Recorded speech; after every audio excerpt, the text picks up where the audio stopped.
Le mondial des métiers. Formation, reconversion, tous les bons plans pour trouver un job. Le mondial des métiers. Le mondial des métiers. Le mondial des métiers. Le mondial des métiers. La parole est aux spécialistes.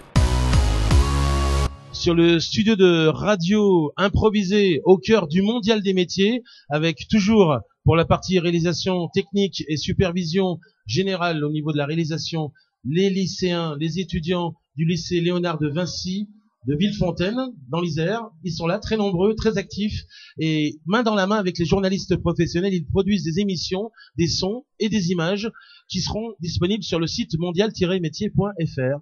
Pour inaugurer cette session de 4 jours tambour battant d'émissions vraiment qui vont permettre de découvrir toutes les branches professionnelles et toutes les personnes qui s'activent sur le mondial et toutes les structures de l'emploi aussi qui viennent répondre à nos questions, nous avons la vice-présidente de région qui s'appelle Sylvie Gillet de Toret, qui est très impliquée sur ce mondial des métiers, et c'est donc notre première invitée. On y va. Le mondial des métiers. Témoignage.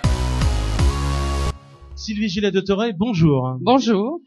Suite aux élections législatives du printemps 2012, 2 vice-présidents de la région Rhône-Alpes ont démissionné en appliquant cette loi, la limitation du cumul de mandats. Ce sont Bernadette Laclais, maire de Chambéry, élue députée de la 4e circonscription de Savoie. Elle était, vice-présidente au transport, et Thierry Braillard, adjoint au maire de Lyon, qui était lui élu député de la 1re circonscription du Rhône. Il était conseiller spécial aux technologies de l'information et de la communication. Alors pour les remplacer, le président, Jean-Jacques Herran, a proposé à l'Assemblée de vous désigner, madame, première vice-présidente. Voilà, félicitations, vous avez pris un petit peu de grade, on peut dire, hein, ce qui vous permet de conserver votre délégation au lycée. Hélène Giraud devient quant à elle 5e vice-présidente au transport, déplacement et infrastructure et à l'administration générale. Alors première question, quels ont été, ça n'a rien à voir avec le mondial, mais c'est juste, on veut le savoir, les grands chantiers que vous avez menés ces derniers mois pour la région Rhône-Alpes, avec ce que l'on peut qualifier de nouvelles casquettes pour vous? Alors écoutez, une nouvelle casquette, je ne sais pas, mais en tout cas, ça a toujours à voir avec le mondial, parce que ça a à voir aussi quelque part avec les métiers. Notamment, excusez ma voix, je suis un peu grippée. Mais vous jouez le jeu de l'interview quand même, on vous remercie. Oui. Donc la politique de l'énergie, ça a aussi à voir avec les lycées. C'est un axe particulièrement important que nous avons souhaité développer. D'une part avec les élèves, les lycéens, qui participent avec les agences d'économie d'énergie, qui participent avec le concours Fluidart, d'ailleurs qui vient aujourd'hui le 4 février, je crois, de désigner et d'élire le lycée à Montbrison dans la Loire comme étant le vainqueur. Bien évidemment, ces agences de l'énergie ont rencontré un franc succès, et tout ce qui est autour de l'énergie, des consommations d'énergie, ont sensibilisé parfaitement et de façon pérenne les jeunes aujourd'hui. Donc ça, c'est un premier axe, la politique de l'énergie au niveau des lycées, qui est importante aussi, bien évidemment, pour diminuer les coûts. Très bien. Le deuxième point qui est très important aussi, c'est la restauration. On en avait un petit peu parlé l'année dernière.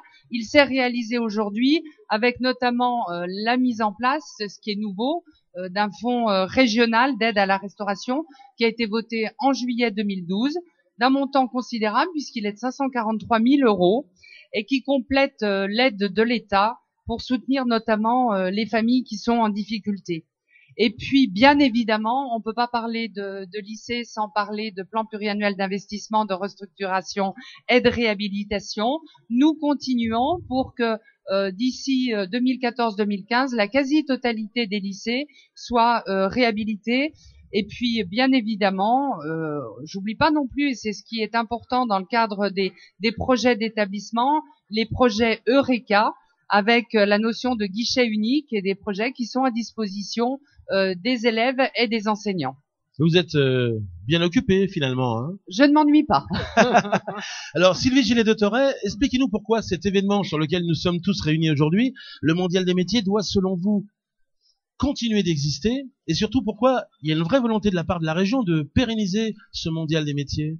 Alors moi je tiens à dire que c'est effectivement le 17e mondial des métiers, il a beaucoup évolué, c'est normal, mais en même temps, il est unique en France. Donc, il est unique en France. C'est un événement que l'on voit transversal, qui regroupe des partenaires de tous ordres. Et c'est surtout, moi, il me semble, un véritable espace de rencontres, de découvertes, d'informations, de savoir-faire, de liens avec les uns et les autres sur les métiers, sur les formations. Et puis, c'est un espace qui est destiné, c'est en ce sens qu'il a évolué, qu'il évolue encore, bien évidemment aux lycéens en priorité, mais également aussi aux demandeurs d'emploi ou aux personnes qui sont en reconversion. Et donc, je tiens à dire que ce mondial des métiers qui est unique en France a fait des émules, puisque la région de Małopolska en Pologne va créer un festival des métiers qui aura lieu en mars 2013. Génial. Voilà. Parce qu'on en parle depuis longtemps, mais on savait pas si ça allait se finaliser. Eh bien voilà, ouais. en mars 2013. Donc c'est important. Il y a un nombre très très important de stands, très très important de lycéens qui viennent.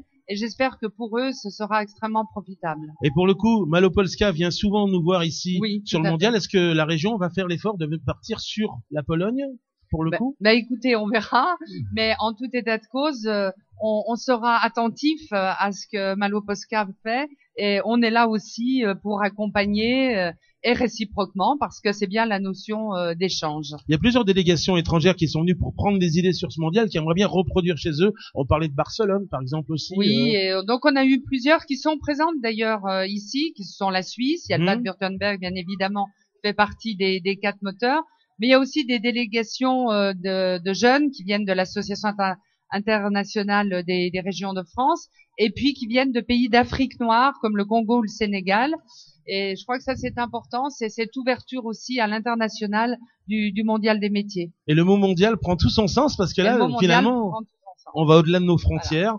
Voilà, alors, qu'aimeriez-vous exprimer à tous ces exposants qui sont là chaque année, très assidus, toujours très inventifs, très créatifs? Ils ne manquent pas d'idées pour rendre leur stand attractif.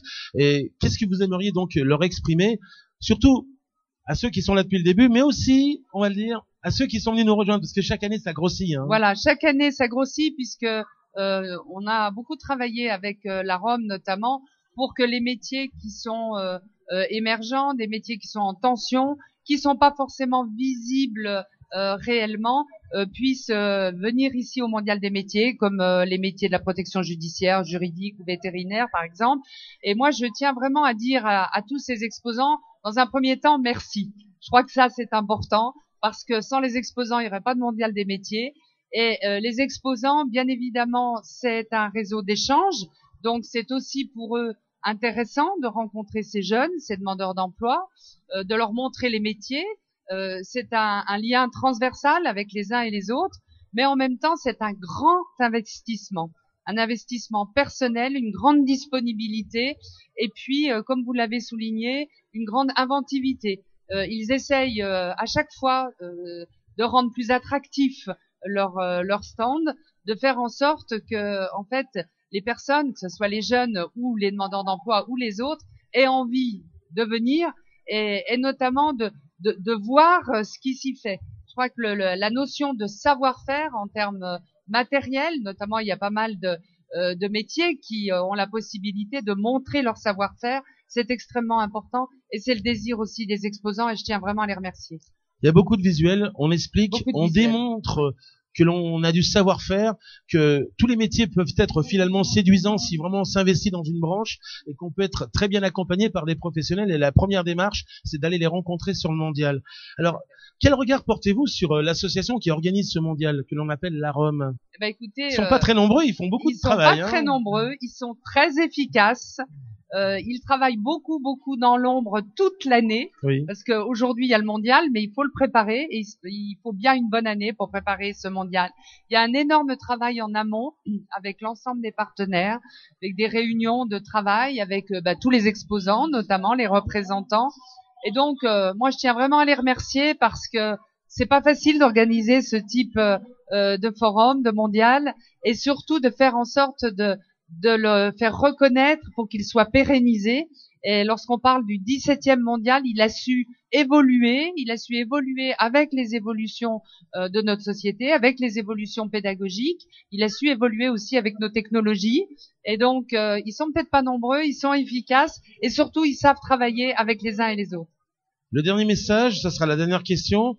Donc, plutôt sous forme de message, il s'adresse cette fois-ci plutôt aux visiteurs. Qu'est-ce que vous aimeriez leur dire sur la chance qu'ils ont d'avoir un tel événement dans la région finalement? Bah écoutez, moi ce que je souhaite leur dire, c'est les inciter évidemment à parcourir l'ensemble de ces stands, à découvrir bien évidemment tous les savoir-faire qui y sont, et puis dire que s'ils viennent ici, c'est important aussi pour eux. Ça permet de sécuriser leur parcours, de mieux être informés, de mieux connaître aussi, de pouvoir mieux choisir éventuellement son métier. Et en quelque sorte, c'est une formation de taille de venir ici dans ce mondial des métiers. De rajouter aussi que ce mondial des métiers permet aussi à des forums locaux de pouvoir exister. Oui. Il y a plus de 14 forums locaux. Et donc, c'est là aussi important.